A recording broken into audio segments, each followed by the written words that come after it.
हाय दोस्तों, हेलो दोस्तों, धीरे दिल खुश चैनल में आप लोगों का स्वागत है।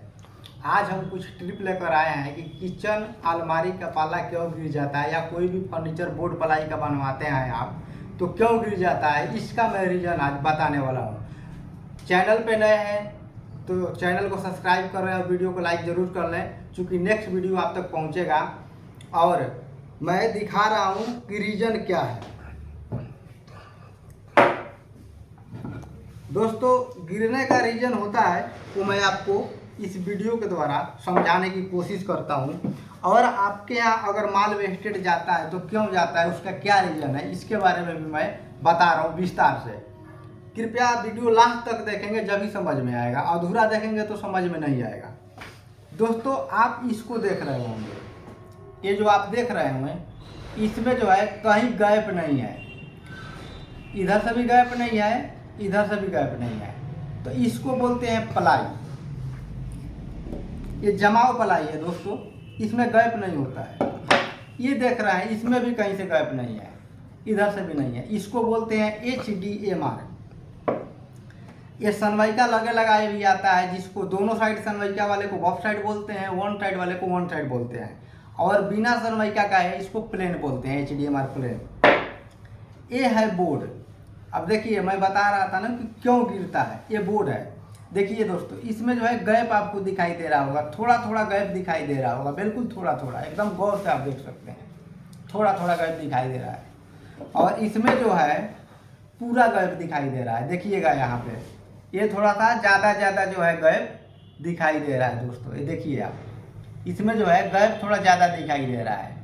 तो होता है क्या, कोई भी कारपेंटर भाई इसमें जब किल ठोकते हैं ना या पेच लगाते हैं तो ये गैपुआ में चला जाता है। पेचवा या किलवा जो भी है इस गैपुआ में चला जाएगा, पेच कील इस गैप में चला जाता है, इसके कारण लूज हो जाता है। और ये जो है इसमें थोड़ा कम गैप है। तो जो महंगा क्वालिटी का बोर्ड है, जैसे कि डूरो, सेंचुरी, ग्रीन, उससे नीचे भी बोर्ड है जिसमें मतलब जिस भी बोर्ड में गैप कम हो उसका जो पल्ला है वो गिरेगा नहीं। तो स्ट्रक्चर की बात करें तो स्ट्रक्चर पलाई का बनता है ज़्यादातर, या HDMR हो या पलाई हो। 19 mm, 18 mm बोर्ड आता है 19 mm का, और पलाई आता है 18 mm का। बट इसमें क्या है कि जैसे पलाई, HDMR, WPC ये सब जमा होता है, इसका आप स्ट्रक्चर बनवाएं तो कोई दिक्कत नहीं है। लेकिन पलाई की जो बात करें तो पलाई किचन का जो है, किचन के स्ट्रक्चर में, किचन के बॉक्स में पलाई का पल्ला या ड्रॉस का पल्ला बनाना ये इसलिए फ़ायदेमंद होता है क्योंकि किचन सबसे ज़्यादा यूज होने वाला चीज़ है। तो पलाई का पल्ला इसलिए बनता है किचन में कि पेच जो है पूरा टाइट रखेगा, ढीला नहीं होता है। बोर्ड में अगर गैप में चला गया तो हमारे कारपेंटर भाई को भी दिक्कत होगा इसमें पेच लगाने में, पैकिंग भरने में, लकड़ी ठोकने में, और कस्टमर को भी आगे थोड़ा सा दिक्कत हो सकता है।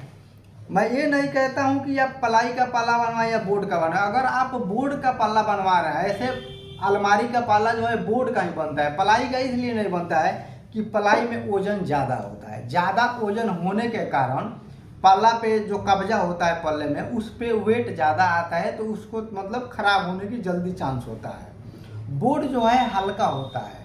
अब बोर्ड में भी जो आप बढ़िया क्वालिटी का बोर्ड लगाएंगे तो लोग बोलते हैं कि हमारे यहाँ तो सारा पल्ला बेंड हो गया। बेंड क्यों होता है?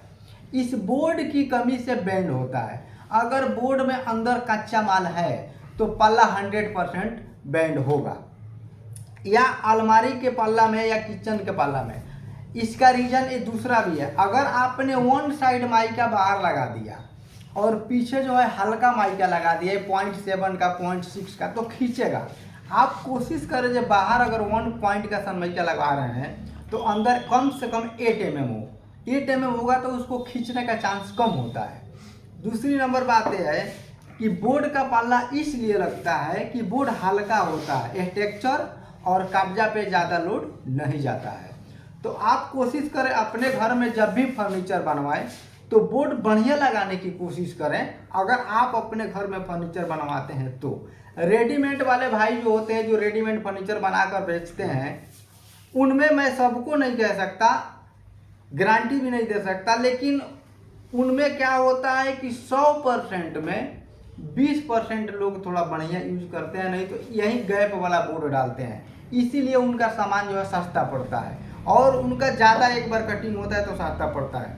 तो ये गैप का सारा बीमारी है। अगर आपके यहाँ कोई भी कारपेंटर काम कर रहा है, इस गैप में पेच चला गया तो परेशानी तो होती है भरने में। यही चीज़ अगर आप बढ़िया क्वालिटी का लेंगे तो जीरो गैप बोलते हैं। अगर बोर्ड में जीरो गैप है तो वो बोर्ड महंगा जरूर मिलेगा, लेकिन बढ़िया होता है। लोकल बोर्ड में जो है थोड़ा कम रेट का बोर्ड है, यही ग्रुप का अंतर होता है, गैप का अंतर होता है। गैप में अगर पेज चला गया तो यही कुछ दिन के बाद, अब जल्दी गिरने का रीजन ये है कि जल्दी गिरता क्यों नहीं है, इसमें परत होता है। तो नया काम तो अभी होता है, तो ये परत जो है ना, परत में उसका चूड़ी पकड़ के रखता है। अब पाला को आप बार बार खोलते हैं बंद करते हैं, खोलते हैं बंद करते हैं, तो ये परत कितना रोकेगा? बिल्कुल पतला सा परत होता है, यानी कि 2 mm आप मान लें, 3 mm मान लें, इससे ज़्यादा मोटा परत नहीं होता है। तो ये रीजन है कि अलमारी का और किचन का पाला गिरने का। तो किचन में अक्सर करके जो है स्ट्रक्चर तो बोर्ड का भी बन जाता है, प्लाई का भी बन जाता है, लेकिन पाला लगता है प्लाई का। और प्लाई का स्ट्रक्चर भी बनाने से फायदा ये होता है कि जो पेच होता है कब्जा का वो पूरा टाइट लेता है, और बोर्ड में भी कोई दिक्कत नहीं होती है। लेकिन बोर्ड बढ़िया होना चाहिए, जीरो गैप का बोर्ड होगा, उसमें भी दिक्कत नहीं आएगी। तो आप अपने घर में फर्नीचर बनवा रहे हैं या कोई भी कारपेंटर भाई बना रहे हैं, तो मोमेंट को देख कर बनाए कि कितना काम है, किस हिसाब से करना है। कस्टमर को ये चीज़ समझाए कि बोर्ड लेने में ये फ़ायदा है, बढ़िया बोर्ड लेने में ये फ़ायदा है, थोड़ा कम दाम का बोर्ड लेने में ये फ़ायदा है, प्लाई लेने में ये फ़ायदा है, HDMR लेने में ये फ़ायदा है। ये जो चीज़ है डिपेंड करता है मिस्त्री के ऊपर। अगर कोई भी मिस्त्री आपको अच्छा सलाह दे रहा है कि हाँ जी बोर्ड थोड़ा बढ़िया ले, तो आप इसको समझने की कोशिश कीजिए कि मिस्त्री आखिर क्यों कह रहा है कि बढ़िया बोर्ड लेना है। तो बोर्ड का रीज़न यही है कि गैप, थोड़ा सा कम बोर्ड लेने में, मतलब कम रेट का बोर्ड लेने में यही गैप का अंतर आता है, मटेरियल का अंतर आता है। कच्चा बोर्ड में, मतलब बोर्ड में कच्चा माल होगा तो बोर्ड टेढ़ा हो जाएगा। आप ब्रांडेड जितना बोर्ड लेंगे, जैसे कि महंगा बोर्ड होता है वो सीजनली किया हुआ होता है, उस लकड़ी को ज़्यादा सुखाया हुआ होता है, इसलिए उसका पल्ला जल्दी टेढ़ा नहीं होता है। और रही सवाल कि आपके यहाँ वेस्टेड क्यों जा रहा है, वेस्टेड जाने का रीज़न ये है कि बोर्ड का साइज होता है। जैसे आपने अलमारी बनवाया, तो अलमारी जैसे कि बोर्ड 3 फुट चौड़ा आता है, 4 फुट चौड़ा होता है, 8 4 7 4 7 3 6 4 8 3 7 3 6 3, इस बोर्ड का साइज आता है। तो वो साइज आता है 19 mm बोर्ड में, सॉरी प्लाई नहीं, बोर्ड में। और प्लाई की बात करें तो ज़्यादातर प्लाई आती है 8 4 8 3। तो आप कोशिश करें कारपेंटर से जब भी काम करवाए, अगर कारपेंटर आपको सलाह दे रहा है कि वेस्टेड जाएगा, तो समझने की कोशिश करें वेस्टेड जा क्यों रहा है। रीज़न ये है कि अगर हमने 4 फुट चौड़ा बोर्ड लिया, अलमारी बनवाना है, तो 2 फुट गहरा अगर अलमारी हम बनवाते हैं तो 2 दूना 4 डिवाइड हो गया ना, तो बोर्ड आपका वेस्टेड गया कहाँ। अगर आपने 22 इंच चौड़ा बनवाया तो 22 दूना 44, 48 इंच चौड़ा बोर्ड आता है, तो 4 इंच बच गया। तो 4 इंची बोर्ड बचता है तो उसका कोई माने नहीं है, क्योंकि वो स्टार्टिंग में लग जाएगा, कहीं ना कहीं कारपेंटर उसको यूज कर लेगा। 6 इंची बनता है तो उसको ड्रॉ में यूज कर लेगा। आप LED पैनल बनवाते हैं तो 12 इंची 14 इंची उसका साइज जो होगा ना, साइज पर आप विशेष ध्यान दीजिए। और आप कारपेंटर से, जो जिस भी कारपेंटर भाई से काम करवाए, वहाँ उससे ज़रूर बात करें कि भैया आप जो साइज बना रहे हो इसमें वेस्टेड तो नहीं जा रहा है। वेस्टेड अगर जा रहा है तो किस कारण जा रहा है, आप उससे समझिए तसल्ली से, क्योंकि मटेरियल बहुत महंगा है। आपका अगर 10 फुट बोर्ड वेस्टेड चला गया और 100 रुपये फुट का मटेरियल आप लगा रहे हैं तो 1000 रुपया चला गया, तो 1000 रुपये का तो आपका बोर्ड गया, उसके प्लस सनमाइका जाएगा, फेविकॉल जाएगा। तो इस पे आप ध्यान रखिए, साइज का काम करवाइए। साइज जो होता है उसको बात कीजिए कारपेंटर से, कोई भी कारपेंटर या कारपेंटर भाई सलाह दे कि इस मटेरियल में इतना वेस्टेड जाएगा, इतना साइज बनेगा तो वेस्टेड नहीं जाएगा। अक्सर शिकायत आता है कि माल वेस्टेड हो गया, हमारा तो ऐसे हो गया, फलना हो गया, ढिगाना हो गया। इसका रीजन है साइज। आप अगर ओपन स्ट्रक्चर बनवाते हैं अलमारी, जैसे ये दीवार है, मान लीजिए कि ये दीवार है, अब यहाँ पे जो बॉक्स बन के लगेगा ना, तो उसमें वेस्टेड कम जाता है। आपने अगर पहले से कोई पत्थर का बनवा लिए है किसी पत्थर वाले मिस्त्री से, या रसोई बनवाए हैं, अलमारी बनवाए हैं, तो उसका साइज पे डिपेंड करता है कि वेस्टेज जाने का कारण क्या है। कई मिस्त्री को अगर नॉलेज नहीं है तो भी आपके यहाँ माल वेस्टेज चला जाएगा, क्योंकि काम करने से सबसे पहले ज़्यादा वेस्टेज पे ध्यान रखना चाहिए। क्योंकि पैसा कस्टमर का लगता है, काम मिस्त्री जरूर करता है, लेकिन अगर वेस्टेज गया तो कस्टमर का गया। तो इस पे जरूर ध्यान रखें कि वेस्टेज कम से कम जाए, साइज बनाए, साइज का काम करवाए। मैंने आपको बता दिया कि 8-4, 8-3, 7-4, 7-3, 6-4, 6-3 का बोर्ड आता है। अब वही आप अगर फलर डोर लगवाते हैं घर में दरवाजे के लिए, तो 2 फुट चौड़ा से फलर डोर स्टार्ट होता है, यानी कि 24 inch, 26 inch, 28 inch, 30 inch, 32 inch, 34 inch, 36 inch, 38 inch, 40 inch, 42 inch, ये साइज होता है। हाइट की बात करें तो 6 फुट यानी 72 इंची, 74 इंची, 76 इंची, 80 इंची, 82 इंची साइज आता है। ये नहीं कि आपके यहाँ अगर 2.5 फुट चौड़ा दरवाजा लग रहा है और 7 फुट लंबा लग रहा है, तो आप दुकान वाले से जाकर तो ले लें कि 4 फुट चौड़ा दे दो और 7 फुट लंबा दे दो, तो आपका तो वेस्ट गया ना। तो साइज आता है, आपको साइज पता होना चाहिए। आपके यहाँ जो कारपेंटर काम कर रहा है उसको साइज पता होना चाहिए, क्योंकि साइज जब पता होगा तो आपके यहाँ माल वेस्टेज नहीं जाएगा।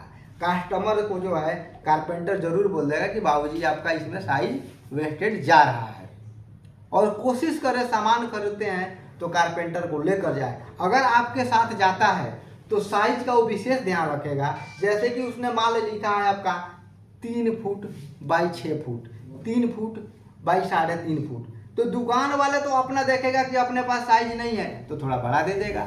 तो मिस्त्री रहेगा तो हो सकता है कि आपका पैसा बचा दे, आपको गाइडलाइन कर ले कि बाबूजी इसमें 6 इंच वेस्टेज जा रही है या इतना वेस्टेज जा रहा है।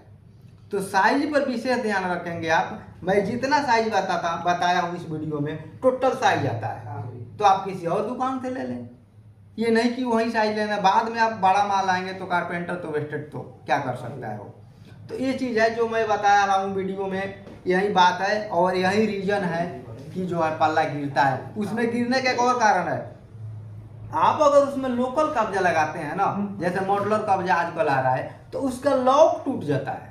सेटिंग अगर गड़बड़ हुई तो भी लॉक टूटेगा। आपने ज़्यादा झटका मार दिया, मतलब ताकत ज़्यादा लगा दिया, तो भी लॉक टूटता है। और लोकल कब्जा में बीमारी ही होता है, मॉडुलर कब्जा जो अलविहारी कब्जा होते हैं उसमें लोकल का ना प्लेट घूम जाता है, टेढ़ा हो जाता है। जैसे प्लेट सीधा होता है तो आप जैसे पाला ये खोल रहे हैं, जैसे ये पाला है, इसको आप खोलेंगे ना तो प्लेट ऐसे मुड़ जाएगा। ये सीधा है, थोड़ा सा ऐसे टेढ़ा हो जाएगा। तो ये रीज़न है। तो दोस्त, अगर आप इस वीडियो में जो मैं बताया हूँ साइज, इस पे ध्यान रखेंगे या कारपेंटर से अगर आप डिस्कस करेंगे कि माल वेस्टेज जाएगा क्यों नहीं जाएगा या क्या रीज़न है जाने का, अगर जाता है तो इसका साइज आप बनाओ। और रसोई में, अलमारी में जो ये बोर्ड का मैंने बताया, इस पर अगर आप ध्यान रखते हैं तो शायद आपका पैसा बच जाए, आपका काम बढ़िया हो जाए। तो वीडियो पसंद आया हो तो चैनल को सब्सक्राइब और वीडियो को लाइक करें। इसी के साथ जय हिंद।